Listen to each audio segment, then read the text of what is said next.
All right, Krystal, what's on your radar?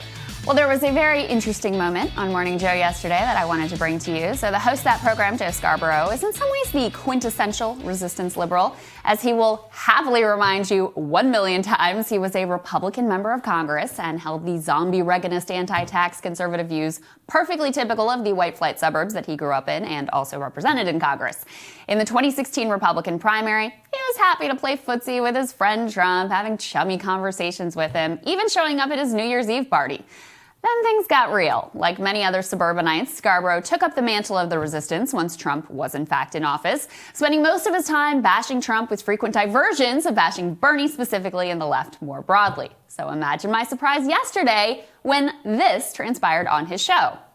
There are people like me that would make the argument, if we don't push forward these economic reforms, it is American capitalism itself that is endangered. Because I grew up in a white suburban neighborhood in Atlanta, Georgia. My mom and dad, they struggled through the Great Depression, but hey, they had middle-class jobs and they could afford to send us to college, and they were bought into the American dream. If it keeps getting worse, there are going to be fewer and fewer Americans buying into the American dream. So don't we have to do this to save American capitalism from itself?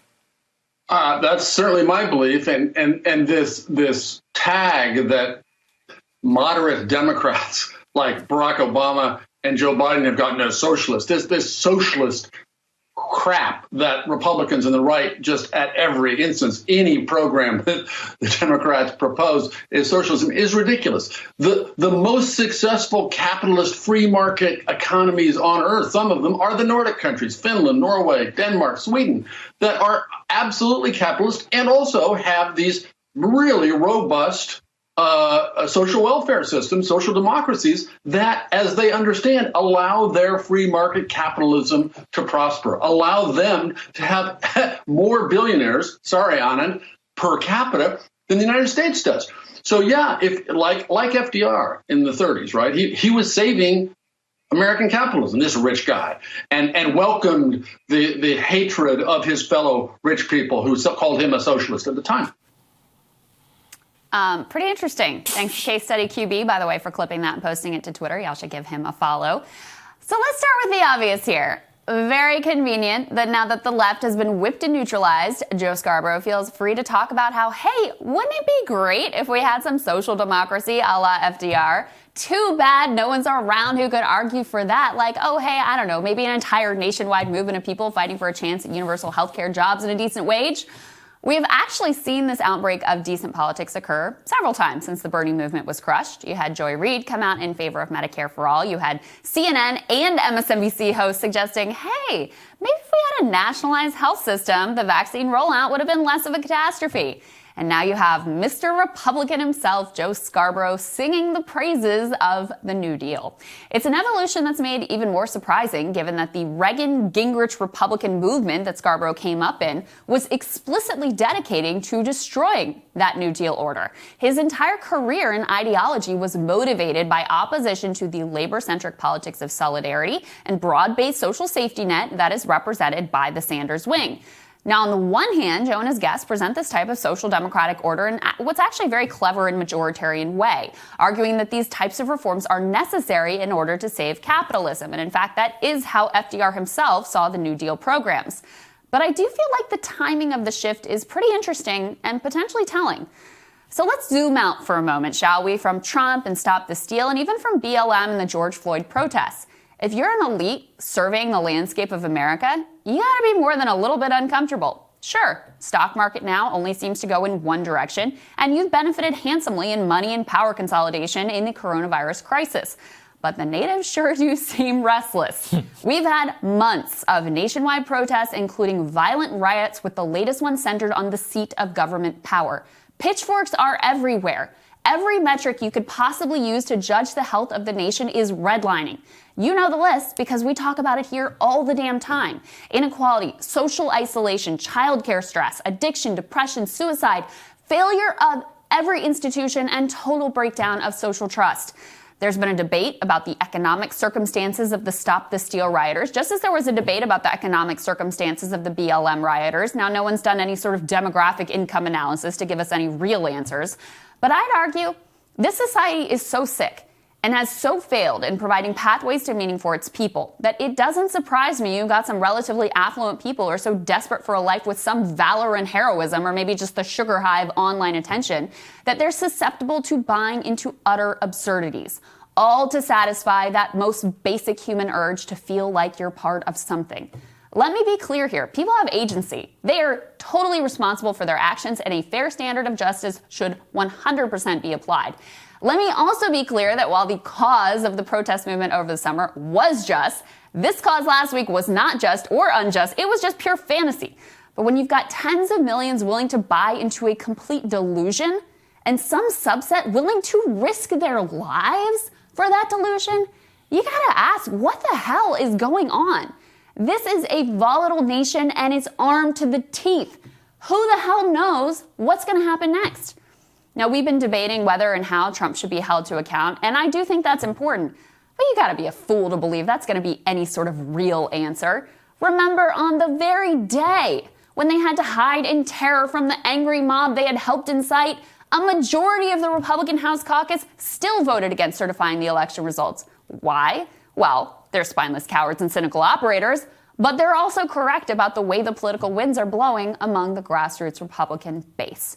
So to get back to Joe and FDR and social democracy, if elites are afraid that we may be at the precipice of a more dramatic unraveling, one that does not guarantee them and their kids of their social status, suddenly things like universal health care, a living wage, and say $2,000 checks, that doesn't seem like such a bad option.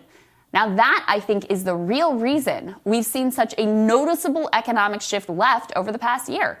Things have changed so fast on $2,000 checks, for example, that Joe Manchin, he had to walk back his normal bootstraps deficit hawk pablum when he realized just how crosswise he'd gotten with the sentiment of his own constituents and, well, just about everyone else. And then the question is that enough? Are elite given goodies enough at this point? Because the only real solution to the mess that these people have dragged us into is a more equitable distribution of power. Otherwise, whatever the elites decide to give when they're feeling nervous can easily be taken away again when they're feeling more confident. Joe would know, after all. He was part of attacking and unraveling those New Deal programs at a time when elites were feeling quite cocky indeed. Now, my fear and my expectation is that last week will only strengthen the same strain of anti-populism that has existed since the birth of the nation, that believes the bulk of the American people are too stupid to do the serious work of government. They'll probably use the events of last week to exert even more control and show even more contempt for working class people. We're going to see very soon, because one way or another, Trump's going to be gone. We're still going to have all the same problems on our hands, only without quite as convenient a distraction to lay all the blame on. And people like Joe and the rest of the media and all the rich guys and corporate behemoths who really run this country, they're going to have to decide what they want to do. Their choices up to this point have caused far more destruction than the Trump Capitol mob could ever dream. And Sagar, that's my real fear out of this, is that what actually happens is the strain of anti-populism that we talk about a lot on this show, that Thomas Frank tracks in his book, that has existed from the founding of this country, that says, us elites, we've got it. We've got it. You all are too stupid, too irrational, too crazy, too conspiratorial, too whatever to have a hand in governance. And the morons who stormed the Capitol last week and created all this mayhem and violence and chaos, they just handed the elites who want that system, who want to keep control and power in that system, they've just handed them the best possible weapon and piece of evidence in their arsenal that they could possibly have. You're absolutely right. But that's the thing. We have to think about what happened here. I mean, my friend Richie McGinnis, we've had on the show, he was there filming what was happening in the Capitol. He talked to one of the protesters who was smoking a joint in the Capitol Rotunda.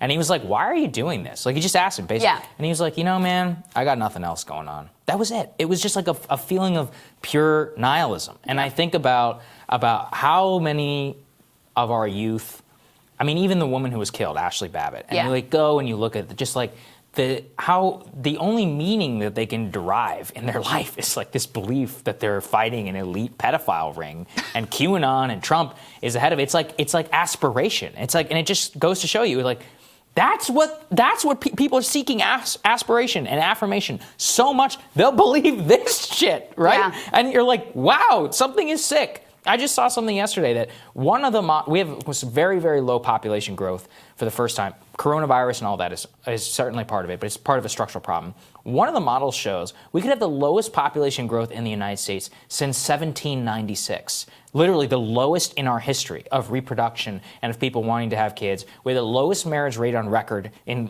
2018, which is the last year that we had. So it had nothing to do with coronavirus. And the number one reason that people cited was economic circumstances. So it like pervades every aspect of your social life. You can't buy a house. You can't get married. You have no meaning. If you're just feeling of nihilism, this is just something that it's not just economics, like you're pointing out. It's like not just throwing out goodies, because at this point, the social infrastructure of your life is eroded. How do you bring that back? Yeah. I don't know. I know. And this is where actually, I guess I've come around more to this sort of Marianne Williamson view of politics, because she always talks about the surface level policy issues, and those things are really important, right? And that's part of setting up the kind of stability where people can figure out how to make meaning within their own lives. But there's a deeper rot there where we've really built this society around the value of money, profit, ambition, careerism, and it's just completely hollow and empty. It's always tricky to talk about these things because, again, like, there's plenty of people who are screwed who aren't making fools of themselves and inciting riots, in the Capitol or anywhere else. So again, this isn't to like say, oh, poor them, and like to deny them agency and responsibility for what they. But you can't look at what has been happening this entire year and just say it's just a personal responsibility issue. You also have to look at the collective and what is this society that we've built, and how could you be in a place, that's what's so preposterous and sad, that people would, by the thousands, would risk their life for something that's not even real. That's not just or unjust. It's a fantasy. It's a complete delusion. So if you're not thinking hard about that and what to do about that, if you really think the problem is just Trump, like, you're an idiot. And you're part of how we got to this place. And you're part of why I have so little optimism that we're going to be able to effectively get out of this place, because it's a complete dead end. And it just results in more of what we've seen over the past few years. Yeah, I think that's right. Next on Rising Dream Team Democratic strategist Jennifer Ellsworth-Karp and Senior Director of Policy at the Conservative Partnership Institute, Rachel Bovard. They're going to join us for our panel. That when Rising continues.